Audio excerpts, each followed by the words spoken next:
Welcome back to Bassib. So after a year of waiting, yes, it's been over a year since Beast Morphers was announced, we finally got the first episode, and I've got to say, it's everything that I really wanted it to be. I'm going to be honest, over the past year, I have set pretty high expectations for Beast Morphers.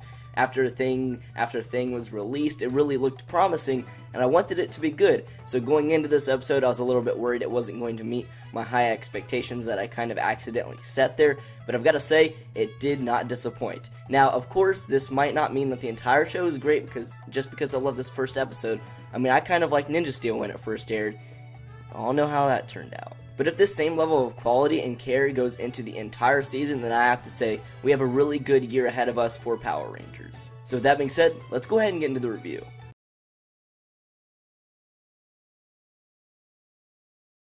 Before I really get into the review portion and give my individual thoughts on things in the episode, I am going to give a summary of the episode in its entirety, just in case you haven't seen it or if you need a reminder for certain things, just so that we're all on the same page. If you haven't seen the episode and you don't want to be spoiled, definitely click off this video. I don't know why you're watching it if that's the case, but let's get into it. So it starts off at Riptide Gym, which reminds me a lot of Ernie's Juice Bar, but whatever. Anyways, Blaze, Roxy, as well as Ravi are giving a karate class, and Devin's back there. He's a student, and he's kind of goofing off, so Blaze gets kind of, mad about this because he's trying to teach his class. He's kind of acting like a jerk as well to Devin. They get into a fight. At the very end, Devin's dad steps in, who's the mayor, by the way, which was pretty interesting, and takes him away because he was supposed to be at a job interview, and then a conversation ensues about Devin's lack of responsibility and how he likes to play video games and do karate, and that won't take him anywhere in his life.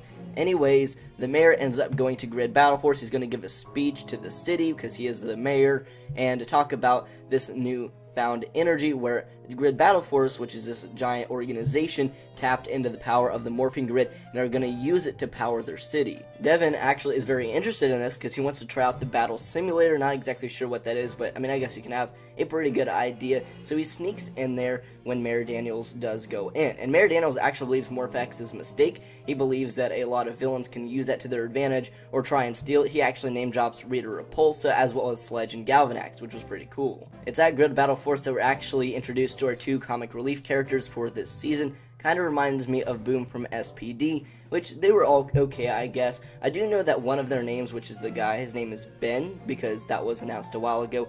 I don't remember the other actress's character name, because they didn't give those names here in this episode. Zoe notices Mayor Daniels at Grid Battle Force, and actually starts talking to him, and gives him a tiny tour of Grid Battle Force, although she really only does laundry there, so apparently she was cut from Grid Battle Force, but did get a job as a laundry person or a laundry washer. Another parallel to Boom from SPD, and she is obviously trying to prove herself. She wants to move up the ranks. She doesn't want to be there forever, so she definitely has ambition, so they set up her character very well right off the bat. The commander of Grid Battle Force, Commander Shaw, actually, kind of kicks Zoe out of there because she's not supposed to be talking to Mayor Daniels, and brings Mayor Daniels into the room where they're doing all this testing on Morph-X. We're also introduced to our character Nate, the kind of genius behind all of this stuff and all this Grid Battle Force, tech, and actually his backstory, he came to Grid Battle Force when he was only 6 years old, and he's been a genius for his pretty much entire life. I'll keep bringing up parallels from other seasons so it's easy to compare them, but yeah, he's kind of the Dr. K of this season.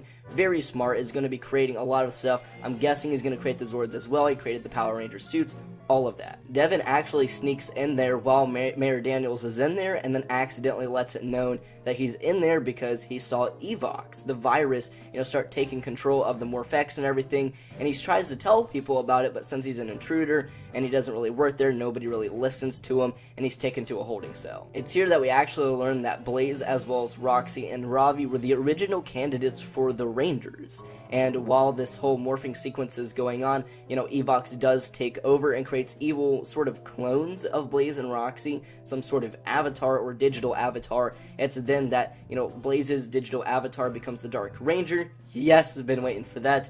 And Roxy also has a different form, which is kind of weird. And before Ravi can actually get his digital avatar or evil twin, Devin stops it by blasting the morphing sequence. A huge battle sequence ensues, and I absolutely loved it, and at one point, Devin, Zoe, as well as Ravi accidentally got backed up into, the morphing chamber, and Nate, being the beast that he is, I just realize I said beast. Anyways, he goes ahead and activates the morphing sequence to save them as well as give him a shot to get out of there. Then bam, Power Rangers, and at the very end, the Rangers work together, they set up this teleporting device, and they teleport Blaze and Roxy, the evil clones, to another dimension or very, very far away, so they can't harm anyone anymore. Then it's revealed that the original Blaze and Roxy are actually going to be in some sort of coma until their evil counterparts are destroyed. After that, the Rangers are congratulated by Commander Shaw, and actually it's revealed that Commander Shaw is Robbie's mom,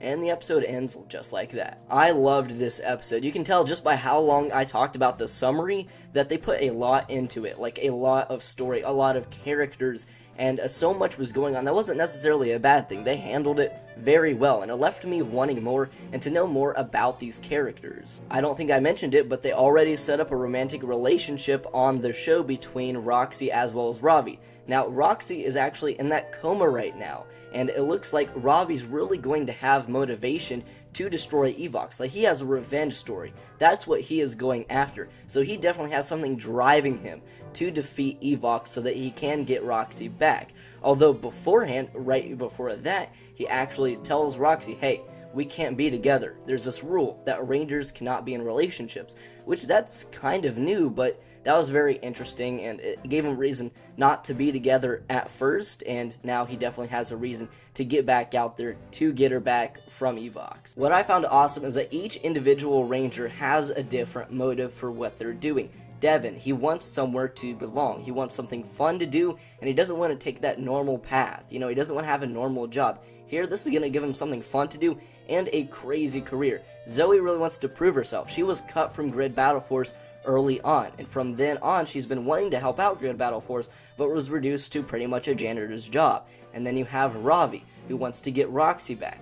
Pretty much a revenge story right there. I like how each individual Ranger has a different reason for being a Power Ranger. They're not doing this just to save the day, but they're doing it for their own personal reasons as well, which I really like. It'll lead to a lot of character development throughout the series. I also love the choreography in this episode because it was the first episode where you barely had any Ranger fighting, and civilian fighting was great. We had a battle at the beginning between Blaze and Devin, then at the very end we had like a few minute fight between the Dark Ranger, you know, the evil version of Roxy, the Rangers, just all sorts of people. I absolutely loved it. And this was all original footage too, so hopefully it stays kind of this way to where we get a lot more original footage. I talked about that in a previous video. It really looks like it at this point, and I just love to see that. The acting was top notch in this episode as well. It was really good. I really liked Blaze, Roxy, Ravi, as well as the mayor. They were definitely the standouts. Not that everybody else did a bad job. They definitely did a great job, but those were definitely the standouts.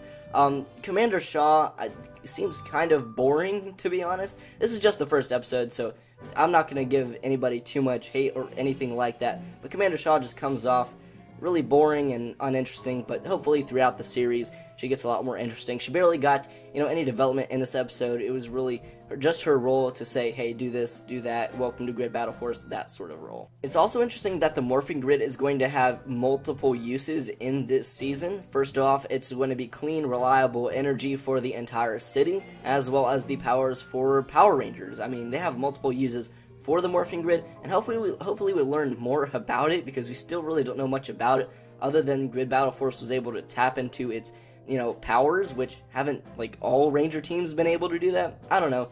It's something that I want further explored, but for now, they left it at a good, this is the Morphing Grid. They explained it really quickly, which was fun because of the first episode, but hopefully later on we go more into it. I also noticed that the tone for this episode was a lot more serious than we are pretty much used to, at least for the Neo Saban era. Also, you know, this episode and this season seems to just have its own feel for it, which makes sense. We're in a new era now, but I thought I might as well point that out. Except for the comedic relief moments with Ben and that other character, really, this was a pretty serious episode, and the actors did a really good job portraying that. Also, and this sounds obvious, like all shows do it, but there always seemed to be good music matching the tone of what was going on in the moment. If it was serious, there was serious music playing. If it was ominous, ominous music, happy music, all of that was done very well. And of course, you know, most, if not all shows do that, but here, it was done very well. And I can't really explain it too much else, because you can just have to watch the episode, but the music was done very well. I really don't have any complaints for the episode, which is crazy, because I tried to nitpick as much as I could, and really, other than the fact that Commander Shaw wasn't that interesting to me, that was a great episode. Really, I didn't mind it. Even the comic relief characters, they were much better than, say, Victor and Monty. Of course, I mean, I don't love comic relief characters all the time, but they were done very well. Let's just hope all episodes are like this, because I had a great time. I've already watched the episode 2 times, probably going to watch it a 3rd time here soon, and it was just a good time, which is something I couldn't say for most of the Neo Saban era. Now, here's the thing. Even with the Neo Saban era, you know, the premieres usually tended to be very good or really good, and here, this could be sort of the same situation. Hopefully later on it doesn't, you know, fall down into this abyss of just nonsense. Hopefully it continues at this strong rate, because like I said earlier, I knew that Ninja Steel I kind of liked at the beginning, and then it, you know, fell into pretty much a terrible season.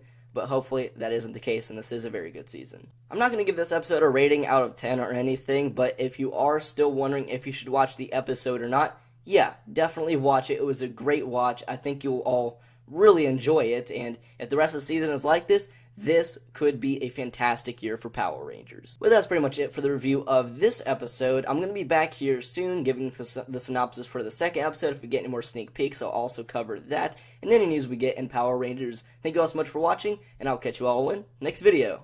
Peace.